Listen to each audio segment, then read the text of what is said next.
जय Hind everyone, welcome you all to force defence academy. Friends, हम सभी ने देखा कि जो इजराइल, ईरान, यूएसए का लड़ाई चल रही है, ठीक है, उस लड़ाई की, उस क्राइसिस के वजह से हम सभी ने अज्यूम किया था कि ऑयल के प्राइसेस बढ़ जाएंगे हमारे देश में, बट ऑयल के प्राइसेस पे तो हमें कोई इम्पैक्ट दिखा नहीं। फिर अचानक से क्या हुआ, एलपीजी का क्राइसिस आ गया, क्योंकि स्टेट ऑफ होर्मुज बंद कर दी ईरान ने, वहां से पास नहीं होने दिया, तो एलपीजी का काफी क्राइसिस आ गया, उसके प्राइसेस काफी बढ़ गए। अब फिर से एक और क्राइसिस आया कि एलएनजी का क्राइसिस आ गया। अब ये क्या है? अब देखिए, ईरान कतर पे कैसा क्या कनेक्शन हो गया इसका। देखिए, इसके पीछे स्टोरी क्या है कि इजराइल जो है उसने अटैक किया ईरान के ऊपर, और ईरान ने रिटेलिएशन पे अटैक कर दिया कतर के ऊपर। कतर पे क्यों किया ईरान ने? क्योंकि कतर में बने हुए हैं एक तो बेस किसके, यूएसए के। कतर में काफी बड़ा जो है यूएसए का बेस बना हुआ है। इवन जितने भी नेशन है जिनके पास ऐसी फैसिलिटीज थी, नेचुरल गैस की और कई सारी फैसिलिटीज, और जहां जहां पे यूएसए के बेस है, मिलिट्री बेस है, वहां पे मिलिट्री बेस हो चाहे एयर बेस हो, कोई भी यूएसए की कोई प्रेजेंस है अगर किसी नेशन में, तो वहां पे ईरान ने अटैक किया है। क्यों किया है? क्योंकि देखिए, ये जो था, हम प्लेस देखते, ये जो प्लेस है यहाँ पे, ठीक है, कतर में, यहाँ पे साउथ पार्स गैस फील्ड, ये जो साउथ पार्स गैस फील्ड जो दिखा आपको नॉर्थ में रहा है, लेकिन ये ईरान के साउथ में, ईरान का है, ठीक है। यहाँ से यहाँ तक ऊपर वाला ईरान का है और नीचे वाला ये कतर का है। तो कहीं जगह तो एक ही है, लेकिन वो उसको डिवाइड कर रखा है इन्होंने अपने अपने टेरिटोरियल वाटर जो रीजन रहता है ना इनका, उसके अकॉर्डिंग, मेरीटाइम रीजन के अकॉर्डिंग दोनों ने ले रखा है। तो ये वाला था गैस का, किसका? नॉर्थ डोम गैस फील्ड, कतर का। अब इजराइल ने अटैक किया इस वाली जगह पे, साउथ पार्स गैस फील्ड पे। तो ईरान ने पहले तो ठीक है, सब कुछ ठीक था, यहाँ पे अटैक हुआ था, बट शाम तक, मतलब लेट तक, इसने क्या कर दिया, ईरान ने यहाँ पे अटैक कर दिया। इवन ईरान ने सबको यहाँ पे वार्निंग भी दी थी कि जो भी आसपास के नेशन है, सब ध्यान से सुन लो, अपनी अपनी जो गैस फील्ड है, अपनी अपनी जगह है, यहाँ से सब हट जाना, अब मैं अटैक करने वाला हूँ। यहाँ पे ट्रम्प से बोला गया कि ट्रम्प मतलब क्या हो रहा है ये, तो उन्होंने बोला मुझे तो पता ही नहीं है कि इजराइल इसके ऊपर अटैक भी करने वाला है। हालांकि पता होगा जो भी है उनका, बट इनोसेंस वो बता रहे, बोल रहे अरे कतर के साथ तो बहुत गलत हुआ है। इस तरीके की बातें यहाँ पे चल रही है। बट ये जो रस लफान जो है, रस लफान जो प्लेस है, ये काफी स्ट्रेटेजिक पॉइंट है। मतलब यहाँ से कतर का जो है काफी ज्यादा क्या होता है, यहाँ पे गैस फील्ड है, काफी ज्यादा गैस का प्रोडक्शन होता है, बाकी सभी जगह ट्रांसफर होती है। देखो इसमें क्या बात है यहाँ पे कि ये जो साउथ पार्स गैस फील्ड है ईरान का, इससे ईरान का सब कुछ, मतलब आधे से ज्यादा काम इसी वजह से चल रहा था।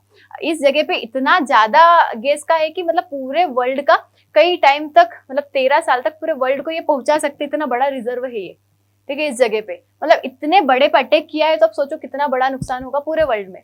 ये ईरान तो अपने यूज के लिए ही रहता था यहाँ से, मतलब अपना जो डोमेस्टिक यूज हो गया इसका, ठीक है, इसके बाद इसका इलेक्ट्रिसिटी प्रोडक्शन हो गया, इसके यहाँ के दूसरी चीजों का प्रोडक्शन हो गया, इसके काम में लेता था। बाकी जो कतर है वो पूरे वर्ल्ड में सप्लाई करता था इस जगह से अलग अलग जगह पे। तो अब इसके ऊपर अगर अटैक हुआ है तो डेफिनेटली हमें समझ आ रहा है कि पूरे वर्ल्ड में इस चीज का क्राइसिस होने वाला है। देखो, लड़ाई शुरुआत हुई थोड़ी सी चीज से। यहाँ पे यूएसए ने सोचा था कि चलो ईरान पर अटैक करेंगे, उसकी ये वाली गवर्नमेंट हटेगी, अयतुल्ला खोमेनी वाली, फिर क्या होगा कि ये रीजन चेंज होगी, मतलब जो भी गवर्नमेंट आएगी उसके बाद हम उनको अपने कंट्रोल में कर लेंगे और हमारे अकॉर्डिंग चलाएंगे, ऐसा उनका प्लान था।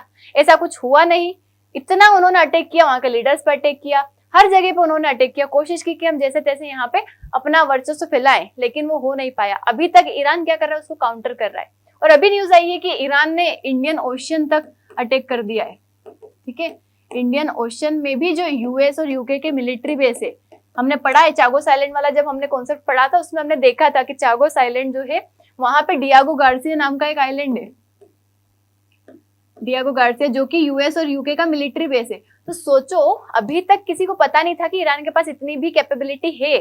सबको लग रहा था कि ज्यादा से ज्यादा इसके पास 2000 किलोमीटर तक की रेंज फायर करने की कैपेबिलिटी होगी, बट ईरान से इंडियन ओशन के सेंटर में अटैक कर देना आसान नहीं है। 4000 किलोमीटर की रेंज तक उन्होंने मिसाइल फायर करी है और इस डियागो गार्सिया पर अटैक किया है। तो सोचो अब कितना कैपेसिटी होगी ईरान के पास अभी भी। फिर भी यूएसए को इस चीज का समझ नहीं आ रहा है, और ईरान कर ही इसलिए अटैक रहा है इन चीजों के ऊपर, मतलब बाकी नेशंस के ऊपर, कि ये जो है यूएसए को फोर्स करेंगे, इजराइल को फोर्स करेंगे इस लड़ाई को रोको, ठीक है। हालांकि कतर ऐसा इतना आसान नहीं है कि कतर से बचना। देखो, पिछली बार ही एक बार कतर के ऊपर अटैक किया था इजराइल ने, मतलब यहाँ हमास का कोई आ गया था, कोई पर्सन यहाँ पे छुपा हुआ था, तो इजराइल ने उसके ऊपर अटैक किया था कतर के ऊपर। फिर कतर जो है सारे मुस्लिम नेशंस को मिला के यूएसए के पास पहुंच गया था। यूएसए ने बोला वापस इसराइल को कि नहीं तुमने गलत किया है, तुम वापस माफी मांगो, तो कतर से माफी मांगता है। तो अब इसराइल डायरेक्ट अटैक तो कर नहीं सकता, तो ऐसा भी कहना आ रहा है कई सारी जगह से कि इनडायरेक्टली जो है इसराइल ने ही ईरान के ऊपर अटैक किया और ईरान से इधर की साइड करवाया, क्योंकि उसे पता था शायद ये कर देगा। ऐसा कई सारी जियोपॉलिटिक्स में चीजें चलती रहती है। बट इसकी वजह से जब सोचो, इसका अगर बड़े कॉन्टेक्स्ट में हम देखें तो किस लेवल पे लड़ाई जा रही है।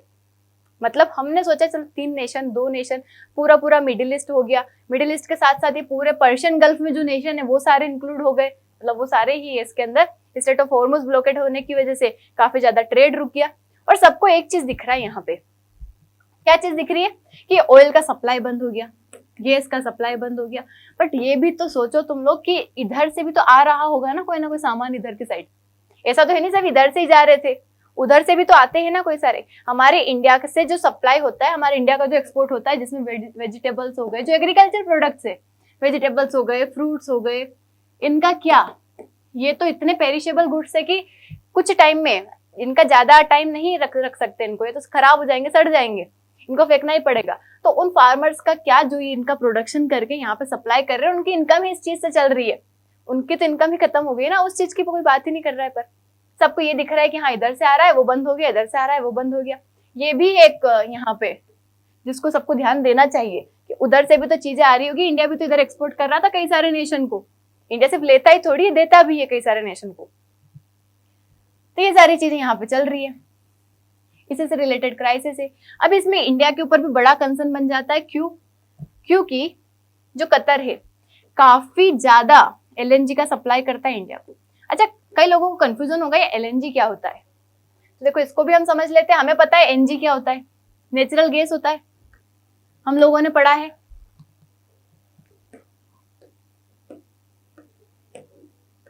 ठीक है, ये नेचुरल गैस है, ठीक है, जो कई सारे सोर्सेस से, मतलब नेचर से हमको मिल रही है, जो अलग अलग सोर्सेस के थ्रू, वो नेचुरल गैस हो गई।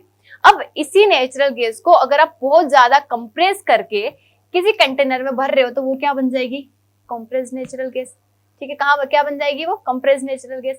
अगर आप उसको लिक्विड के फॉर्म में कन्वर्ट करके अगर भर रहे हो, मतलब वो ज्यादा कूल टेम्परेचर पे लिक्विड के फॉर्म में अगर आपने बना लिया है उसे, तो बन जाएगी एलएनजी। और अगर आपने इसको, अगर आप जैसे कई सारे घरों में डायरेक्ट गैस के फॉर्म में यूज होता है, वो पाइप के थ्रू आती है, तो अगर पाइप के थ्रू वहां पे आ रही है घर में, तो वो क्या बन जाएगी? पीएनजी। मतलब डायरेक्ट आप गैस चालू कर रहे हो, उसकी हेल्प से डायरेक्ट मीटर बनता है जो घर में आता है पाइप के थ्रू गैस, वो बन जाएगा पीएनजी, पाइप्ड नेचुरल गैस। तो इसी तरीके से इसी गैस का नाम है, वही गैस है जिसको अलग अलग फॉर्म में भरा गया है। कई बार एलएनजी ही है, इसको यहाँ से एलएनजी के फॉर्म में लाया जाता है, लाने के बाद इसको सीएनजी बना लेते हैं। इसको लाने के बाद कई सारी चीजों में यूज किया जाता है, कई सारी फैक्ट्रीज में यूज किया जाता है, इंडस्ट्रीज में यूज किया जाता है, लाइक फर्टिलाइजर्स हो गए। उसके अलावा भी कई सारी जगह जैसे इसको कन्वर्ट कर लिया जाता है, हाइड्रोजन बना लेते हैं, इससे हाइड्रोजन से अमोनिया बना लेते, फिर अमोनिया से यूरिया बना लेते फर्टिलाइजर का। तो ये आती इसी से, मतलब एलएनजी जो आती है उसी का हम अलग अलग फॉर्म में करके क्या करते, यूज करते। तो इंडिया पे भी काफी ज्यादा इसका इफेक्ट पड़ेगा, क्योंकि कतर जो है, Qatar is the largest supplier of LNG to India. Largest supplier है हमारा। सेकंड लार्जेस्ट कौन है ये आपको कमेंट में बताना है, कमेंट में बताना है who is the second largest supplier of LNG to India. ठीक है, इधर का ही कोई सा नेशन है, इसके आसपास का ही कोई सा नेशन है, बट आपको कमेंट में बताना है। चलो एक बार और पढ़ के देख लेते हैं हम यहाँ पे। ये कॉन्फ्लिक्ट वही है हमारा, ईरान इजराइल वर्सेस, मतलब ईरान वर्सेस इजराइल और यूएस वाला। यहीं से इजराइल अटैक करता है, फिर ईरान अटैक कर देता है, एस्केलेशन बढ़ जाता है, एयर स्ट्राइक्स इंक्रीज हो गई है। और ईरान अभी भी चुप नहीं बैठ रहा है, देखो, क्योंकि उसने ठान लिया है कि वो जो है मतलब झुकेगा नहीं, चाहे वो सभी लोग शहीद हो जाएंगे पर वो झुकेंगे नहीं। बट ये चीज ट्रम्प को समझ नहीं आ रही है, उन्हें लग रहा है कि हम जैसे तैसे बदलवा लेंगे और हम क्या कर लेंगे, इसको अपने सपोर्ट में कर लेंगे। तो ऐसा नहीं होगा। और आपको पता है पहले ईरान हमारे सपोर्ट में, ये हमेशा से, जब से गवर्नमेंट थी अयतुल्ला खमेनी की, तब से भी हमारे सपोर्ट में था। उसके पहले हमारे अगेंस्ट था ईरान। क्यों अगेंस्ट था हमारे? क्योंकि वो गवर्नमेंट जो थी यूएस से लेड थी, मतलब यूएसए ने उस गवर्नमेंट को बनाया था, महमूद रजा पहलवी की, तो वो अगेंस्ट थे। इवन हमारे कश्मीर मुद्दे की भी अगर हम बात करें तो कश्मीर जो है वो बोलते थे कि पाकिस्तान का पार्ट है, जब महमूद रजा पहलवी की गवर्नमेंट थी जो यूएस लेड थी। बट जब से अयतुल्ला की गवर्नमेंट आई थी, अयतुल्ला खमेनी की गवर्नमेंट, वो हमेशा हमारे इंडिया को सपोर्ट करता है। उन्होंने यही बोला है कि कश्मीर इंडिया का पार्ट है, और वो कभी भी उसके अगेंस्ट नहीं जाते। जनरली हमारा काफी अच्छा ट्रेड चलता था, काफी अच्छा दोस्त था ईरान। बट ये डिपेंड करता है कि कौन से रिजीम है। ठीक है, देश वही रहता है, पर डिपेंड करता है कौन सी रीजन में कौन अभी वहां पे रूल कर रहा है, उसके अकॉर्डिंग हमारे रिलेशन चलते हैं किसी देश के साथ। तो ये हम देख लेते हैं कि ईरान ने कतर पे क्यों अटैक किया, वैसे तो हमें पता है बट और देख लेते और क्या हो सकता है। रिटेलिएशन, जो उसके साउथ पार्स गैस फील्ड पर अटैक हुआ उसी का रिटेलिएशन, क्योंकि South Pars gas field Iran के लिए 70% वहाँ की इलेक्ट्रिसिटी प्रोडक्शन, वहाँ की गैस का प्रोडक्शन, वहाँ की मतलब बहुत ज्यादा इकोनॉमी चलना, हर किसी का कारण ये वाला रिजर्व था जहाँ पे बहुत बड़े अमाउंट पे गैस का प्रोडक्शन होता है, नेचुरल गैस का। इसको अटैक किया, इसीलिए ये ईरान ने क्या किया, मतलब वैसे तो ये फील्ड जो है ईरान और कतर की दोनों की मिक्स, मतलब एक ही जगह है जहाँ पे दोनों का काम चलता है। बट देखो यहाँ पे ईरान ने कतर पे किया, ऑलरेडी उसका गैस फील्ड तो खत्म हो ही गई, उसने कतर की भी खत्म कर दी। वो इसी से शो करना चाह रहा है कि मैं जो हूं अब वर्ल्ड में पूरा तरीके से डिस्ट्रप्शन करूंगा सप्लाई का। टारगेट किया कतर, टारगेट कतर से LNG infrastructure as counter retaliation, like तो रिटेलिएशन के फॉर्म में। फिर उसके बाद ग्लोबल इकोनॉमी पे वो एक यहाँ पे प्रेशर डालना चाहते हैं, क्योंकि कतर जो है सप्लाई करता है 20% ग्लोबल एलएनजी, मतलब ओवरऑल वर्ल्ड में जो एलएनजी का सप्लाई होता है उसमें से 20% सिर्फ कतर ही करता है, मतलब दूसरे मिडिल ईस्ट नेशन बाद में करते हैं, बस 20% कतर अकेला करता है। तो ईरान चाहता है कि जो ग्लोबल का एनर्जी मार्केट वो डिस्टर्ब हो जाए, ऑयल और गैस के प्राइस बढ़ जाए ताकि यूएस और उसके अलाइज जो है उनके ऊपर इकोनॉमिकली प्रेशर पड़े। उसके बाद एनर्जी के choke point already strait of Hormuz को कवर कर चुका है वो, इसी लड़ाई के अंदर हमने देखा ही है, जिससे ऑयल और गैस का फ्लो का उसे लिवरेज मिल सके, ताकि और गल्फ और वेस्टर्न अलाइज को भी ये मैसेज देना चाहता है। क्या देना चाहता है कि इनडायरेक्टली जो भी सपोर्ट कर रहे हैं यूएस प्रेजेंस को, तो अटैक जो है वो बताना चाहता है कि no energy infrastructure in the region is safe, मतलब अगर हमारा सेफ नहीं है, हमारे ऊपर अगर तुम अटैक करोगे तो हम किसी का भी सेफ नहीं रहने देंगे, ये कहना चाहता है यहाँ पे ईरान। तो एग्जैक्टली क्या हुआ हमने देखा ही, टारगेट रस लफान इंडस्ट्रियल सिटी जो है वर्ल्ड का लार्जेस्ट, इवन नॉट कतर का ही नहीं, वर्ल्ड का लार्जेस्ट एलएनजी का हब है ये, इसके ऊपर अटैक किया है ईरान ने। मिसाइल और ड्रोन अटैक किया है जिसमें 2 एलएनजी ट्रेन डिस्ट्रॉय हो चुके हैं और एक गैस टू लिक्विड प्लांट भी हिट हो चुका है, मतलब उसके पास 13 ऐसे कुछ एलएनजी के ये ट्रेन से, मतलब जो वहां पे बेस बने हुए रहते हैं वो है, उसमें से 2 डिस्ट्रॉय हो चुके हैं, बहुत बड़े लेवल पे होता है ये भी, ठीक है। इसकी वजह से 17% एनर्जी कैपेसिटी इसकी खत्म हो चुकी है। और कतर ने कहा है अभी यहाँ पे सप्लाई फेलियर, कतर मतलब जो ऑलरेडी, जैसे कई बार क्या रहता है, कई सारे नेशन से एग्रीमेंट होते हैं, जैसे हमारे देश से भी कतर ने एग्रीमेंट किया था कि आने वाले 10 साल तक वो हमें एलएनजी सप्लाई करेगा, बट अब उसके कतर की डिस्ट्रॉय हो गए, तो यहाँ पे वो क्या करेगा। तो ये जो गोड का प्लान, मतलब वो एक नेचुरल फैक्टर को बता के फिर मना करना पड़ता है। वैसे हम अश्योर थे, तो मैंने एक बार इंडिया कतर का रिलेशन भी बताया था, जिसमें बताया था कि हाँ इन दोनों का मतलब एक डील साइन हुई, जब कतर के पीएम हमारे देश आए थे, डील साइन हुई कि आने वाले 10 साल तक कतर हमें एलएनजी सप्लाई करेगा। हमारी डिपेंडेंस तो है उसके ऊपर, बट वो जो अनसर्टेन फैक्टर होते हैं उनका क्या, अभी अनसर्टेन ही हुआ है, तो हमें नहीं पता था ऐसा कुछ होगा। अब हमारी रिलायंस, हमें क्या करना पड़ेगा, डाइवर्सिफिकेशन करना पड़ेगा, हमें कोई और सोर्स ढूंढना पड़ेगा, ये प्रॉब्लम आ जाती है यहाँ पे।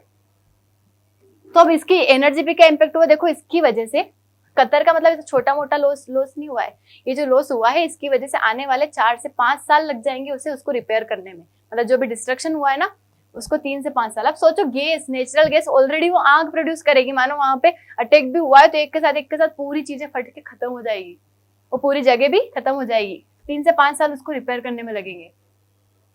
पूरे वर्ल्ड में एलएनजी का सप्लाई डिस्टर्ब हो जाएगा, गैस की प्राइसेस बढ़ जाएंगे और ऑयल की प्राइसेस भी क्या हो जाएंगे, हाई लेवल तक पहुंच जाएंगे। अब देखिए इसकी वजह से सिर्फ इस पे इम्पैक्ट नहीं पड़ेगा, काफी ज्यादा इन्फ्लेशन आ जाएगा मार्केट में। सोचो कैसे आ जाएगा, क्योंकि जो भी प्रोडक्ट इनकी वजह से बन रहे थे, एलएनजी की वजह से, ऑयल की वजह से, एलपीजी की वजह से, जो भी प्रोडक्ट बन रहे थे उन सभी के प्राइसेस इंक्रीज होंगे। जितना भी पका हुआ खाना है, हम जो रेस्टोरेंट से, होटल से, अलग अलग जगह से जो मंगवाते हैं, जहां बनता है वो काई से बन रहा है, गैस की हेल्प से बन रहा है, वो गैस की प्राइस बढ़ेंगे तो वो डायरेक्ट उसके मेन्यू पे इफेक्ट पड़ेगा, खाने की प्राइस बढ़ जाएंगे। फर्टिलाइजर्स में यूज हो रहा है, उनके प्राइसेस बढ़ जाएंगे। जिस भी इंडस्ट्री में, इवन इलेक्ट्रिसिटी के प्रोडक्शन में यूज हो रहा है, इलेक्ट्रिसिटी के प्राइसेस बढ़ जाएंगे, ऑयल के प्राइसेस बढ़ जाएंगे, पेट्रोल डीजल बढ़ जाएगा। तो इस तरीके से मेजर कोर इंडस्ट्री हर जगह पे क्या हो रही है, इम्पैक्ट हो रही है। तो हमें ध्यान रखना है कि इसका इम्पैक्ट छोटा सा नहीं है, बड़े लेवल पे है और अलग अलग सेक्टर्स में है। और जो मेजर इंपोर्टर्स अगर हम देखें तो इंडिया, चाइना, जापान और यूरोप नेशन है, जो कि यहाँ से मोस्टली इंपोर्ट करते हैं। इंडिया की अगर हम बात करें पर्टिकुलरली, तो India is highly dependent on Qatar. Around 50% gas की डिमांड वो इंपोर्ट करता है, जिसमें से कतर से 40 से 41% LNG इंपोर्ट करता है। ठीक है, देख लो मतलब कितना ज्यादा है, जिसमें इलेक्ट्रिसिटी का यूज, फर्टिलाइजर, यूरिया का प्रोडक्शन, CNG, PNG, ट्रांसपोर्ट का यूज, हाउस होल्ड, इन सभी में क्या करते हैं, यूज किया जाता है। तो इंडिया का लार्जेस्ट LNG सप्लायर है कतर। इंडिया के ऊपर कई डायमेंशन से इसका इम्पैक्ट पड़ेगा। देखो, पहला तो एनर्जी इम्पैक्ट, पावर प्लांट्स पे इम्पैक्ट पड़ेगा, क्योंकि कई जगह जो इलेक्ट्रिसिटी का प्रोडक्शन हो रहा है, पावर का प्रोडक्शन हो रहा है, ये हो रहा है with the help of this natural gas. Fertiliser industry impact करेगी, इनके प्राइसेस भी बढ़ जाएंगे।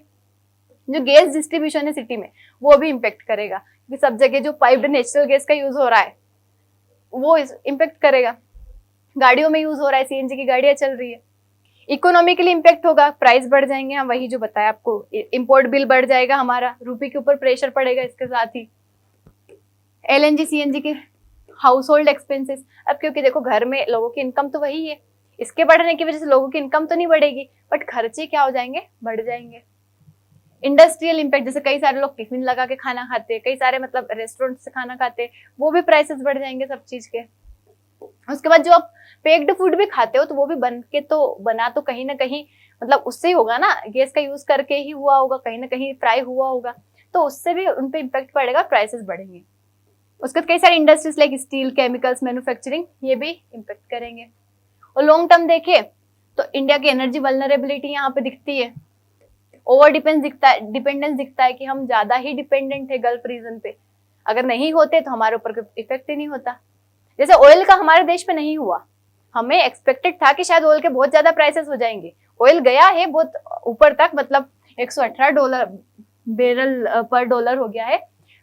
ठीक है, बट ये जो है हमारे देश पे इतना ज्यादा इम्पैक्ट इसका देखने को नहीं मिला है। क्यों? क्योंकि हमारे पास रिजर्व थे और हमारे पास डाइवर्सिफिकेशन था। जियोपॉलिटिकल कॉन्फ्लिक्ट की वजह से हमारी रिस्क दिख रही है। तो ये एनर्जी सिक्योरिटी अब हमारे देश की सिक्योरिटी का इशू बन चुका है। इसके पॉसिबल सॉल्यूशंस की अगर हम बात करें तो हमें क्या करना चाहिए, we are required to diversify our import, मतलब इम्पोर्ट प्लेसेस, जहां जहां से हम इम्पोर्ट करते हमें डाइवर्सिफाई करना पड़ेगा। लाइक USA, ऑस्ट्रेलिया, रशिया, इनसे हमें इम्पोर्ट करना पड़ेगा। उसका डोमेस्टिक प्रोडक्शन, हमारे देश में प्रोडक्शन बढ़ाना पड़ेगा, क्योंकि हमारे गवर्नमेंट ने बोला भी है, जैसे oil and natural gas corporation, उनको एक्सपांड करना पड़ेगा, एक्सप्लोरेशन करना पड़ेगा, डीप सी मिशंस लाने पड़ेंगे कि कहाँ कहाँ ये पाया जाता है, हम वहां से एक्सप्लोर करें। ठीक है, स्ट्रेटेजिक स्टोरेज, मतलब हमें लंबे टाइम के लिए स्टोरेज बनाना है, साथ ही शॉर्ट टर्म शॉक को हम एब्जॉर्ब कर सके। उसके साथ ट्रांजिशन एनर्जी का हम डिफरेंट यूज करें, इसी से हम यूज ना करें नेचुरल गैस से ही, साथ ही सोलर विंड का एक्सपांशन करें, ग्रीन हाइड्रोजन मिशन पे जाएं, न्यूक्लियर एनर्जी का यूज करें। हमें डिफरेंट सेक्टर्स ढूंढना पड़ेगा, अल्टरनेट हमें ढूंढना पड़ेगा। लॉन्ग टर्म हम कॉन्ट्रैक्ट करें अलग अलग सप्लायर से, हालांकि इससे भी किया था लॉन्ग टर्म, लेकिन अनसर्टेनिटीज भी ध्यान में रखते हुए करें। इन्वेस्ट करना है हमें ओवरसीज गैस एसेट्स में। तो ठीक है, यही हमने यहाँ पे देखा, इसका पूरा एक समरी के फॉर्म में दिया है कि अटैक किया, साथ ही सारी चीजें खत्म हो गई, क्राइसिस रीजनल नहीं रहा, ग्लोबल एनर्जी शॉक बन चुका है। हाई डिपेंडेंस जो कतर है, जिसकी भी हाई डिपेंडेंस है कतर के ऊपर, वो एक वल्नरेबिलिटी से एक्सपोज हो रहे हैं। तो हमें जरूरत है कि हम डाइवर्सिफिकेशन और सेल्फ रिलायंस लाए एनर्जी में, तभी हमारा फ्यूचर स्टेबल हो पाएगा। अब देखिए, ये तो हमने समझा पूरा क्राइसिस, आई होप कि आप लोगों को समझ भी आया होगा। बट देखिए, यहाँ पे जरूरत आती है यूनाइटेड नेशन की। यूनाइटेड नेशन क्या कर रहा है? देखो, यूनाइटेड नेशन बनाया ही गया था कि पूरे वर्ल्ड में सिक्योरिटी और पीस को एस्टेब्लिश करे। इसका एक ऑर्गन है UNSC, United nation security council. इसका काम ही है कि दुनिया में शांति बनाना, सिक्योरिटी बनाना। बट इतनी लड़ाइयां हो रही है, कहाँ गया? तो इसका काम जो है, इसको उठ के आना पड़ेगा। अगर ये अभी नहीं आया तो आने वाले टाइम में वर्ल्ड वॉर जैसी सिचुएशंस भी हो सकती है। क्योंकि सोचो, अब कितने नेशंस ऑलरेडी इंक्लूड हो चुके हैं, और ईरान जितने पे अटैक करेगा वो भी वापस से रिटेलिएट करने आएंगे यहाँ पे। अब सऊदी अरेबिया जैसे बोल रहा है कि नहीं, ईरान तो एक मुस्लिम नेशन है ही नहीं, क्योंकि वो मुस्लिम नेशन के ऊपर ही अटैक कर रहा है, वो अलग ही शिया सुन्नी वाला कॉन्सेप्ट चला रहे। इस तरीके से अब इसने इंडियन ओशन में भी अटैक कर दिया। अब जैसे मालदीव्स पे अटैक हुआ, सागोस आइलैंड मालदीव्स की टेरिटरी है, सॉरी मॉरिशस की है, मॉरिशस मालदीव का ऑलरेडी कॉन्फ्लिक्ट चलता है, बट मॉरिशस की टेरिटरी है।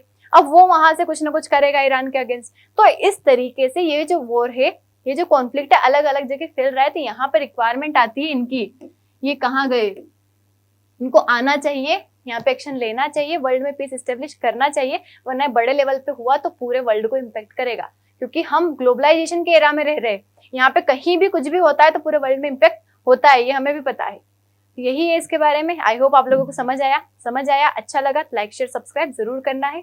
और अगर आप एसएसबी की तैयारी करना चाहते हैं तो नेक्स्ट बैच हमारा स्टार्ट होने वाला है अप्रैल में।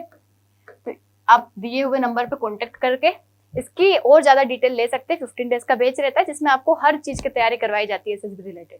That's all about it. Thank you so much. जय हिंद।